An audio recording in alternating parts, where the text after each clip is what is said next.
long.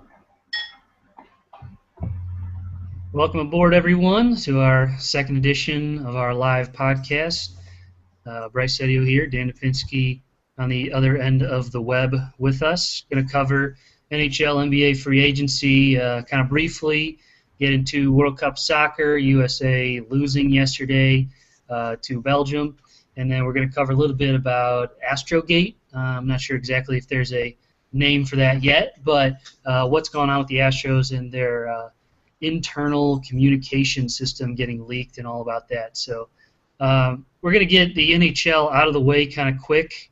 I know my partner not big on the ice hockey stuff, but just wanted to report a couple of the big signings so far. Did start the same day. Free agency, unrestricted free agency started the same day the NBA did.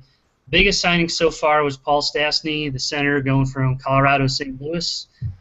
He's making the most money per year out of anybody signed this year free agency at $7 million a year. And then Thomas Vanek going from Montreal to Minnesota. Ryan Miller going from St. Louis to Vancouver. More about him in a moment. Jaromir Jagr actually signed a one-year deal on April 30th, and just wanted to note that in there for anybody playing along at home. Isn't he old? He is old. I didn't write down his age, but I want to say he's like 40, 41. Like, he's up there. But he signed a one-year deal. One of the other older guys, Jerome McGinley, he's going from Boston to Colorado. He signed a 3-year deal, and he's 37 today.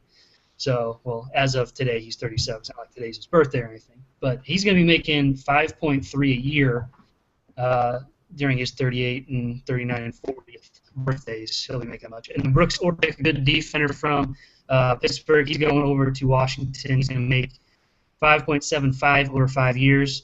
And then I did want to touch back on Ryan Miller, the goalie, formerly from Buffalo, and a lot of people probably know him from his time on Team USA in the Olympics back in Vancouver, which is where he'll be headed. So last year, February, he got traded over to St. Louis right at the trading deadline, and didn't really help out St. Louis a whole lot. They made it through the playoffs, got kicked out in the first round, and they gave up, I think it was 2 or 3 guys, and then they gave up 2 draft picks, a first and a third-round draft pick to get him. And then the condition was that the third-rounder would become a first-rounder if he decided to re-sign with St. Louis, which he didn't. So my big comparison here is, remember CC Sabathia getting traded from the Indians to the Brewers at the trading deadline. Brewers were hoping that they could re-sign him before his contract was up, but they weren't able to. He went off to New York, and that's where he's been ever since. Except in this case, similar to the Brewers case, the Blues gave up a couple good young players, one of which was a goalie that Buffalo turned around and traded like a day later. But they also gave up 2 draft picks for a rental goalie. And, I mean, in the prime of his career, he's 33. He's going to be making $6 million a year out in Vancouver. So just kind of an interesting trade there. I just had to kind of make the CC Sabathia comparison because Dan is a Brewers fan. And it's a pretty similar situation to what exactly happened several years ago and what happened this past year. So just want to throw that out there and cover the NHL, and I'll let Dan take point on what's going on in the NBA free agency so far. Thank you, Bryce. I was mildly entertained by that, especially my ears kind of perked up when he said Sabathia, so that was good that you roped me back in there. Otherwise I might be sleeping right now. Anyways, NBA news. You might even like some of this one. The Cavs re-signed Kyrie Irving, 5 years, $90 million. That is a maximum deal. I know Kyrie Kyrie has hinted at wanting to leave after his contract is up, so he'll be there for what looks like 6 more seasons. I thought the timing was weird that it was the day after LeBron said he wanted a max deal. So I kind of feel like Dan Gilbert just said, hey, Kyrie, just sign this max deal so we can show LeBron what we did. But I guess that's none of my business if he did or if he didn't. I mean, from what I did hear was that Kyrie was going to be offered a max deal at some point around the Cleveland sports talk circles, is that's what Gilbert was going to offer him at some point in time. They didn't know when that was going to be. I think they did try to approach him during the season, and probably just got shoved away and said wait till the year's over or whatever the case may be. But I think they were planning to do that for quite some time, so the timing may be coincidental, maybe a little more too. You never know, I guess. Anyways, more Cavs news. Gordon Hayward, they are planning on offering him a max contract, which is saying a lot for a guy who averages 12 points, 3 assists, and 3 rebounds per season. Your feeling on that? I don't even know if you know who Gordon Hayward is. I do. He is one of the few Caucasian basketball players left in the National Basketball Association. So he's worthy of a shout-out. Butler alum, am I correct there, Dan? Okay, so 2 for 2 so far. Haven't seen big numbers out of him. Friend of mine did meet him at a club around the Miami University Oxford area, so that was just a little fun fact for you. But first thing that came to mind when he said that was Billy Beane. Maybe the Cavs see a role in that he could play or something he can do. Obviously, they got to have something great planned for him coming out with a max deal. I mean, I think it'd be it looks like complete idiocracy, I guess, on the surface, but I think you got to wait and see what else is going to come to that picture first. Yeah, it's intriguing. I kind of had to read it 4 times before I knew that ESPN wasn't joking about that. But I mean, if they want to offer him that, they can. That's their front office department. That's their basketball operations. But it doesn't leave anything for LeBron should they want him back ever. But Gordon Hayward, like I said, he did score 16 last season, 5 assists, 5 rebounds. So he is getting better. He's only 24. He was a first-round pick, 9th overall by the Jazz. Just got off of his rookie contract, and he's getting a max deal, so he'll be sitting pretty for the next, 5-6 years there in Cleveland. Speaking of LeBron, a couple news on him and on the Miami Heat front right now. LeBron wants the max. He said that a couple days ago, which I thought was weird, being the team player he is and everything. But reportedly, the Heat are telling free agents they will have $12 or $13 million to spend and to offer them once that signing period rolls around, which, long story short, means that Bosh and Wade are going to have to accept a lot less if the Heat will have $12 or $13 million to offer free agents.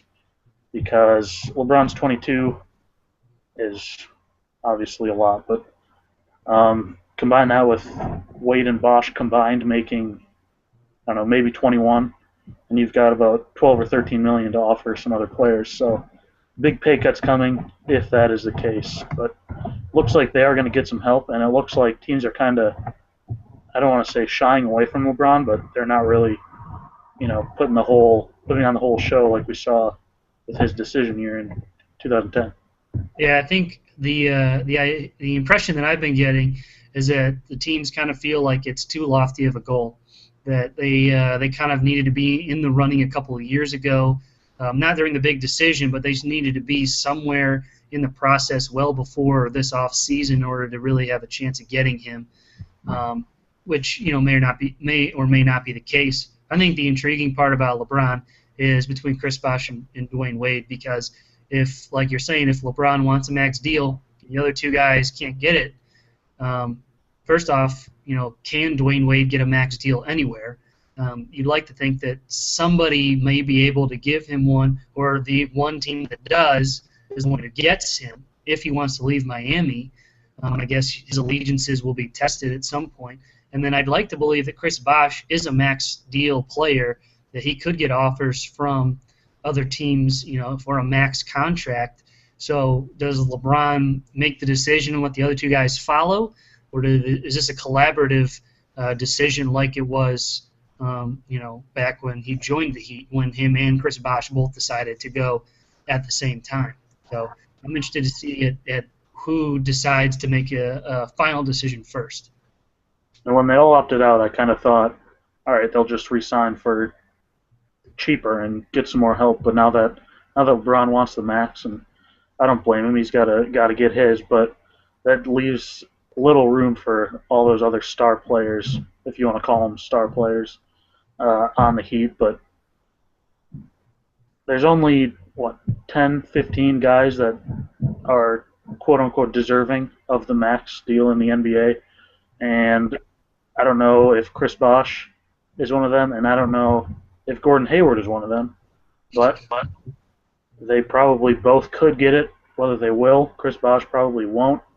Gordon Hayward looks like will, and he's only a restricted free agent, and Utah is not going to match that offer, I don't think.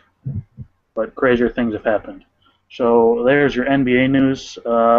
Actually, just one more thing. Lance Stevenson might be on his way out in Indiana. They just signed a couple guys back on deals. CJ Miles being the first. They're back at point guard, so not leaving a whole lot of room for Lance Stevenson. But that's a whole other topic we could cover on another day. All right, well, then we'll move on to World Cup soccer. Everybody aware the U.S. lost 2-1 to Belgium yesterday. Interesting match to watch as all those goals were scored pretty late. I believe there was, I think it was whoever Germany was playing the day before. That game was 0-0 heading into extra time, and I believe that one ended 2-1. I don't have the numbers in front of me, but it was something along those lines. So interesting to see two games shape out like that, one after another, which is interesting. So if you take a look back at their run in the World Cup, started off with a 2-1 win over Ghana, tied up a game with Portugal 2-2, one that they could have won, barring some last-minute changes. Lost 1-0 to Germany in very wet conditions. Honestly, I think they should have lost that game 2 or 3-0 if they were playing in dry conditions. And then they lose 2-1 to Belgium. And the reason I say that about Germany is because it just looked like Belgium was just scorching the U.S. on all fronts. Obviously, Tim Howard with the record, or tying the record with 16 saves. Really, you don't need to know much more, and that'll tell you that Belgium had plenty of scoring opportunities and were outplaying the United States. And that's why I kind of go back and say that I think they got lucky playing Germany in the conditions they did. I mean, a loss is a loss, but they kept it close and made it look better than it probably would have been in dry conditions. Right. So, I don't have much to add to that, but I did watch the game yesterday, so that's a step in the right direction, at least for Dan's soccer fandom in America. Yeah, and everyone talking about this being the group of death. Germany, I looked at the world rankings. Germany was number 2. Belgium, who they just lost to, was at 11. Portugal was at 4. And then Ghana was outside the top 20, but considered the best team coming out of Africa for whatever that's worth. So who we got left? We got France and Germany and Brazil, Colombia playing on the 4th. And then on the 5th, Argentina and Belgium will play. And the Netherlands and Costa Rica will play. Costa Rica, the dark horse of those 8 remaining, 28th in the world, coming into the World Cup was their standings there. And the big question that we're hearing out of all of the big media, I'd call us little media, if anything, maybe macro media, whatever you want to call us, but everyone else has been talking about, what does this mean? What does this mean for U.S. soccer? Well, I think it's exactly, to answer that question and put it to bed, it's exactly what everyone anticipated, that we were going to compete. If we didn't make it out of the first stage, that at least it was going to be close, and then if we did make it out of the first stage, we'd win one game at most. I mean, even head coach Klinsmann, was quoted saying that before the World Cup, that really that's too lofty of a goal to be looking to win the World Cup. Yeah. So, I mean, my question, I guess, to you, Dan, is, I mean, if soccer is never going to be king in the U.S., or you can feel free to correct me on that if you feel I'm wrong, but if soccer is never going to be the king in the United States, then is this really something to worry about? Is just competing going to make us happy? I mean, do we really expect or want more from our team other than just go out there and put a good fight? I mean, even in our limited run that we had this year through the group of death, like you were saying, and into that knockout stage, I mean, I saw a lot of people that I would have never expected to be soccer fans, at least watch the game and care about soccer for 2 hours on whatever day the U.S. was playing. But, I mean, like you said, I don't know if it'll ever be huge in the United States. It's gaining popularity, but I don't know how popular it will ultimately get. Um, as far as did we expect this? I didn't think we expected them to get out of the group stage, but since they did, I mean, it was a nice story. It was a nice joining. I don't know the word for it. A nice coming together moment, I guess, for the country. Being able to watch them, it felt kind of like the Olympics all over again for the last, 2 weeks. Right. I mean, there's always going to be a great deal of pride, when it comes to countries competing and things like that. And my thing with the World Cup is I feel like the main goal for the team and pretty much everyone's expectations is just to compete. And I mean, soccer's been like the most widely participated recreational sport in the U.S. for many years now. So I mean, I keep hearing the term, and you used it too, that soccer is gaining popularity. But it's been doing that for a while. So, I mean, how much better are we really going to get in the end when we have the MLS, which is, I think I was listening to an interview, and they don't even have the MLS because there is a top 10 league in the world right now. They're saying it's getting a lot better, but it's still not, considered one of the elite leagues. And until I think that can happen, I think that's really the next step for the U.S. team getting a lot better is having, top 10 at one of the premier leagues. In the States. And I think the step that we just took was kind of stealing some of the foreign players, getting Klinsmann, the German, to coach the team. He was able to get a handful of guys, I think it was 5 or 6, that were born in Germany and then now live in the U.S., and he got them to commit to playing on the U.S. team and kind of stole them from playing for their native countries. There are other ones, like from the Netherlands and things like that, but the bulk of them come from Germany. I think that was the big step this year, was kind of locking up a couple of those guys, but I don't think a international soccer powerhouse is going to be built from one World Cup to another. I mean, you look at Spain, Germany, Brazil, Argentina, some of the top teams, in the world right now. They've been some of the top teams in the world, since 1905. So Yeah. I mean, they've been doing this for. I mean, is there a next step before the next World Cup? Obviously, improving as a team is a step, but is there a huge leap to be made? Is there a huge leap into, I don't know, the semifinals or anything like that? I don't know if that's what we should be expecting, but I mean, I think that's we had a good run. A good question, because I mean, I think as good as the U.S. can get, or whatever their goals can be, I think at the same time, some of the other teams, some of the other countries are going to have to regress. They're going to have to get worse, and I just don't know how that's going to happen. I mean, it's kind of a catch-22, if you will. In order for us to get better, the other teams have to get worse. But if they're not going to get worse, then how can we really get better, kind of deal? So I mean, I think it's an interesting kind of dynamic when you look at it in that sense. All right, but I mean, you had me watching soccer for a couple hours yesterday, so that might be, if they're worried about the fandom of Dan Lipinski, then that is a step in the right direction. Right, and like I think we both mentioned in our last live podcast was that, do we care about soccer? No. But it's the U.S. team. It's once every 4 years for a couple weeks. I'll give a crap about soccer. I'll concede that. And it is interesting. But I think part of it also does stem to, the MLS and its popularity. And when our best player is our goalie and he's playing for a team in England, it just doesn't help with staying connected to it in between the World Cups or in between the big tournaments and things like that, which is fine for those that are, as big soccer fans, if their leagues that they want to watch are abroad. I mean, there's not a problem with that. There's nothing that says we have to have the best league of every sport everywhere, but I just think that's going to be a big determining factor for the national team getting better down the road. Yeah, that's well said. Well said, Bryce. All right, well then, if that's well said, we'll leave that there and head on to the Astros. And I haven't heard it called Astrogate, and I think I'm happy that I haven't heard it called Astrogate, because when we had Belichick, we had Spygate, and anytime there's a scandal now, we just put gate at the end of it, thanks to Mr. Nixon. But anyway, the Astros scandal, if you will, for those of you that have been in a coma for the last couple days, the Astros basically started a internal program that their front office would use whenever contacting other teams. They would use this program to kind of just jot down notes so that everyone could be up to date on what they've said to each other.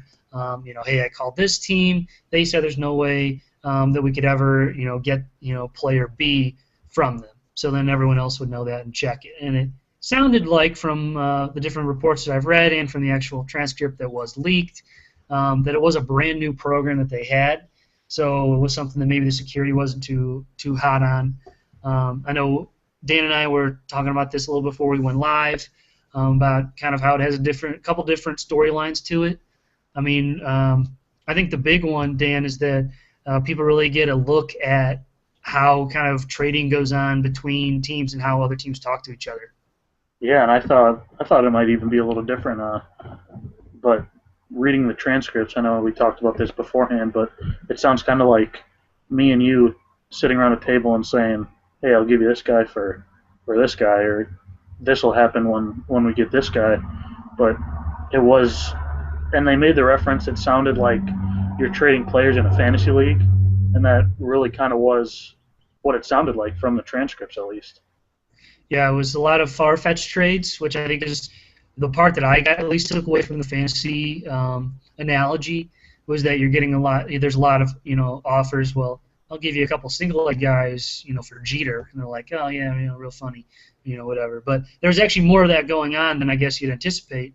And I mean, I feel like the general public's view of the front office is just the utmost professionalism, and then whatever they've seen in the movie Moneyball or read in the book Moneyball.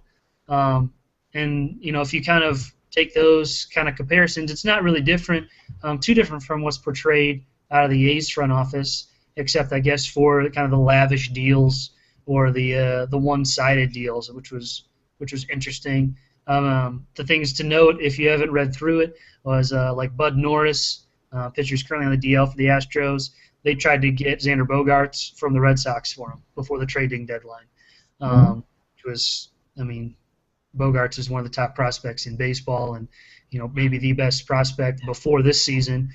In the middle of last year, he was probably the best prospect for the Red Sox. So just a couple things like that. I know everyone likes to talk about Stanton, and how the Astros tried to go after Giancarlo Stanton. I was a little surprised at some of the bigger names, Stanton, Brett Lawrie, Brandon Bell. I was just generally surprised the Astros were even talking about those guys because, Dan, my just impression is that the Astros are building for the future and that I didn't really think they had any ideas of getting any superstars at this point in time. Yeah, I didn't even know they were open to signing free agents on the market. I thought they were just, building the whole thing from basically the ground up as they're trying to do. But like you said, it was kind of a surprise to me that they even mentioned those guys in the trade talks, and it was interesting. It really was. So all Zero viewers can go get on that now on Deadspin. Not to advertise their blog, but it is what it is. Yeah, it was the transcript was uploaded to a non-bin, which is basically a website where you can upload anything anonymously, which is kind of weird. And I checked out the website, and it's kind of hard to navigate because it's just so very simple. There's only a couple of things you can click on. They're trending and things like that. There's just that one home page, and you can search and you can click on about 4 different articles. Yeah, and the 2 of which that I clicked on were empty, and they had like 1 word in them. And then there were another 2 that had like people's credit card information, and it was just like, this person screwed me over, and here's and it was like their entire life story on there, which was I guess another odd topic for another day. But to get back on track, I guess the big thing that the big media hasn't been talking about, and Dan and I kind of hashed out a little bit earlier just because we were chatting before we went live, again, was kind of, I want to know where this all started from. My original impression, Dan, was that this came from within, that some disgruntled employee went and put this on the web and let everyone know about it. And I don't know what your first impression was, but that was the first thing that came to mind was like, oh, wow, they really got something going wrong inside that front office, that somebody's that disgruntled they're going to do that. Yeah, that's exactly what I thought. I thought it was just a source inside the organization that leaked something out to the media. Today was actually the first time I read the actual article.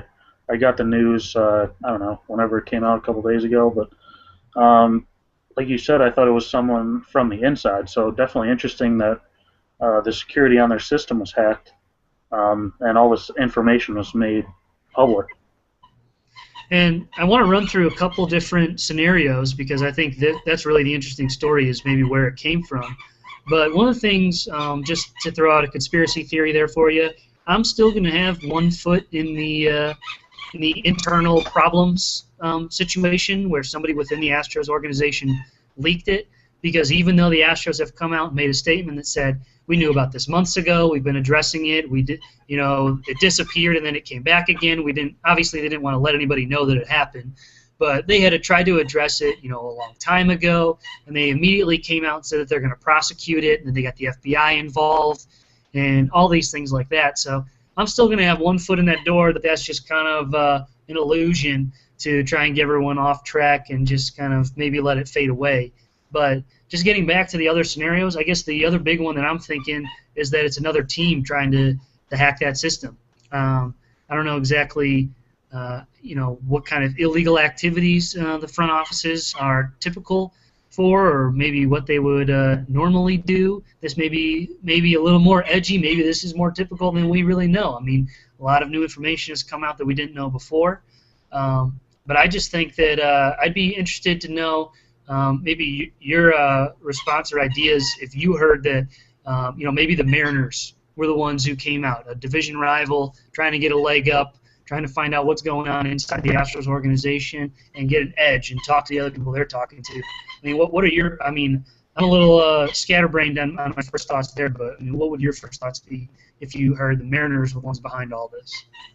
Well, right off the bat, I'm thinking, how hurtful can it be in all reality to an organization that maybe the Mariners know that you're trying to trade your player A for, the Orioles player B or something like that. It's not like the Mariners are going to go out and nab that player from the Orioles if they don't. I mean, if he's not on, at least on their radar, something that could help their team. So not all the teams have the same trade targets. So I don't know how hurtful it may or may not be to the Astros because I don't work for the Astros. But the general public loves that kind of stuff. So I mean, as long as they like it, I don't know how hurtful it'll be to the Astros in the long run. I guess we'll have to wait and see. But I guess those are my first thoughts. That's what I thought when it first came out. Like, how does this affect how could this affect your trades, or how does it affect, kind of the way that you're doing business there? Yeah, I mean, to walk through it a little bit, I feel like it would really only help other teams if they were going after the same exact guy. I mean, really, what do they care if the Astros are trying to target a first baseman or a second baseman, let's say, because the Mariners already have Robinson Cano? So I mean, how much does it really help them in the grand scheme in the majority of the time? So then it comes back to why would they have the motive of leaking it? I guess the idea of somebody trying to hack their system and just kind of release it to the world, there's really not a whole lot of motive around except that internal idea that disgruntled employee was let go or wasn't listened to, so he said, I'll show you kind of thing. And I just can't help but coming back to that idea that that's really where this stems from, And I know we were talking a little bit about we don't really know how the system world of hacking goes, but I didn't know there were if there were a hacker out there that was doing that, I didn't know that there was somebody that bored that knew that much about baseball, that knew that they had a system that they could hack. I mean, you'd think that they'd have to have knowledge of this new program and know that they'd have all this information in there. I mean, it's not like an MLB message board that you just put in your own team's password for. It's a little more specific like that, And I really don't know, like I said, how it's going to affect them or how it affects us just reading it. I know it's entertaining for us, but how viable is it that it's entertainment for anyone else in the whole world besides us two guys that like baseball and anyone else that may like the Astros? But like you said, unless it was someone from the inside, how did they know all that stuff that they knew? I'm with you that that someone on the inside put this out there for us all to read, and talk about now. Yeah, it's just hard to find a different motive to it, other than trying to get back at the Astros. Because if you want to go back to the idea of another team finding this information, why would they let everyone see it? Why not just keep it to themselves? I mean, I know if I'm a GM and I'm handed a piece of paper that has the transcripts of things the Astros have been talking about the last couple months and the last offseason and trading deadline, I'm not going to go give that to everybody else in Major League Baseball. I'm going to keep that for myself. Why would I want to give any edge, to anybody else if I could help it? And how many people in that Astros organization are making trades here? Because your GM and your assistant GM, and maybe one other guy needs to know, who teams will be willing to trade and who they won't be willing to trade. But who all has access to that system, I guess, is what I'm trying to say. And why does everyone in that whole office need to know, other than the three guys that are actually making the deals? Why can't they just text each other like, oh, Bogarts is off the board for this guy, or someone else is not available from this team? Yeah, I think I'm most interested to hear what's going to happen in the coming weeks with it, because, I mean, I don't even know, nobody knows, at least I haven't read anything, I guess I'm not going to say nobody knows, but, I mean, do other teams have a similar system in place? Are people just doing group emails or group text messages like you're suggesting? I mean, what are the other methods that front offices communicate with each other? I think that would be something interesting to hear other owners, GMs, assistants, and things like that kind of speak out and say, we understand with the Astros because we put our system in place a couple of years ago, and the secretary accidentally, left her computer on, and blah blah blah blah blah. I'm just interested to hear if maybe there's some similar stories like that. One of the things I read in what the GM was saying in an interview was that he has to go back to pen and paper. He just had to write everything down on a piece of paper, from what he talked about, and he talked about that like it was a very bad thing. So I think there's a lot to the story, a lot of details that we don't know that could kind of determine how we think about it or what's going to happen in the future. I don't think any of those are going to come out. Why would they want to reveal those details? But I'm most interested, number one, to see if in 2 weeks if this is still a story. Because if this isn't a story, it proves to me that it was an inside job, that the Astros said what they needed to say to let it fade away, sweep it under the rug kind of deal. If it's still a topic in 2 weeks and the FBI is actually finding things and not just saying, we got to a dead end, then we may have something juicy. Yeah, I'm not sure how deep the FBI is going to be able to dig on this one. Maybe they find the guy that did it, and maybe it turns out that it's just some guy sitting in his basement hacking various baseball computers. But that should be the end of that, I guess. And that's all I got on that. Your dog really likes that squeak toy, though, huh? Yeah, I'm sorry about that. She's quite excited about it. I guess I can just leave it up on the table here, and she won't know what happened. But that's what we have for the Astros, the World Cup, NHL, and NBA. Like I said, very intrigued to see what's going to happen with the Astros here in the near future. We got the MLB All-Star Game coming up in a week or so. I think a little over a week on the 15th. So going to be always one of my favorite festivities. I'm sure we'll be putting up some kind of blog post like that up on the website. Dan, do you have any other plans for blog posts in the near future? I got some things going on in my head right now. Nothing on paper as of yet. Maybe a little NBA free agent. Maybe a little something about the MLB. Maybe something else. I don't know yet. There's a bunch of ideas going back and forth. Yeah, it's kind of interesting in the summer. Times like these, you get times where things get slow and they speed up back up again. And, you get a story about the Astros trade talks all being revealed and things like that. So I guess we're going to cut this one short a little bit this week, a little more edible for our non-viewing audience. One viewer. One viewer. Well, can't complain. So we got 35 solid minutes in today. We'll try to do this again sometime next week. Maybe make this a weekly occurrence. Who knows? I guess that's all I have. Dan, any final thoughts? No, that's all. That's all I got. No thoughts here. All right. Well, be sure to stay posted to the blog. As always, you can email us at northboundsportsreport at gmail.com. We did recently have Dan put up an article about the basketball team in Los Angeles not named the Lakers, and them moving to Las Vegas and become the Scorpions. If you guys have any uniform ideas, logos, things like that, we'd love to hear about them and post them up there on your behalf. Excuse me. And as always, stay tuned to the Twitter. We'll try and keep everyone updated to what's going on there. So for Dan Lipinski, I am Bryce Edio. We'll see you next time.